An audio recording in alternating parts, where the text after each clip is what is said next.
വർഷം പഴക്കമുള്ള സർക്കാർ വാഹനങ്ങൾക്ക് വിലക്ക്. സംസ്ഥാന ഉത്തരവ് തള്ളി കേന്ദ്രം. സർക്കാർ വാഹനങ്ങളുടെ കാലാവധി 20 വർഷമായി ഉയർത്തിയ സംസ്ഥാന സർക്കാർ നടപടിക്ക് തിരിച്ചടി. നിർദ്ദേശം അംഗീകരിക്കാനാവില്ലെന്ന് കേന്ദ്ര ഉപരിതല ഗതാഗത മന്ത്രാലയം അറിയിച്ചു. കേന്ദ്ര നിയമത്തിനെതിരെ സംസ്ഥാന സർക്കാർ നിയമ ഭേദഗതി നിലനിൽക്കില്ലെന്ന് കേന്ദ്രത്തിന്റെ കത്തിൽ പറയുന്നു. കാലാവധി കൂട്ടുന്നതിന് സംസ്ഥാനത്തിന് തീരുമാനമെടുക്കാൻ കഴിയില്ലെന്നും ട്രാൻസ്പോർട്ട് കമ്മീഷണർക്ക് നൽകിയ കത്തിൽ പറയുന്നു. രണ്ടാം പിണറായി സർക്കാരിന്റെ അവസാന കാലത്ത് മന്ത്രി കെ.ബി. ഗണേഷ് കുമാറാണ് സർക്കാർ വാഹനങ്ങളുടെ കാലാവധി 20 വർഷമായി ഉയർത്തിയത്. ഇവയ്ക്ക് ഇൻഷുറൻസ് നൽകാൻ സ്റ്റേറ്റ് ഇൻഷുറൻസ് സർവീസിനെ ചുമതലപ്പെടുത്തിയിരുന്നു. ഇത് നിയമവിരുദ്ധമാണെന്നാണ് കേന്ദ്രത്തിന്റെ നിലപാട്.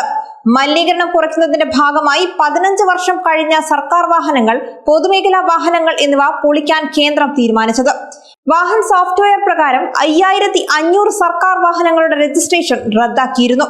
ഈ വാഹനങ്ങൾ 5 വർഷം കൂടി ഉപയോഗിക്കാൻ സംസ്ഥാന സർക്കാർ ഉത്തരവിറക്കിയിരുന്നു.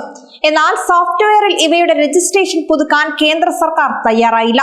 തുടർന്ന് കാലാവധി കഴിഞ്ഞ സർക്കാർ വാഹനങ്ങളുടെ രജിസ്റ്ററിൽ രേഖപ്പെടുത്തി പുതുക്കി നൽകാൻ പ്രത്യേക അനുമതി നൽകിയിരുന്നു. എന്നാൽ ഇത് നിലനിൽക്കില്ലെന്നാണ് കേന്ദ്രത്തിന്റെ കത്തിൽ പറയുന്നത്.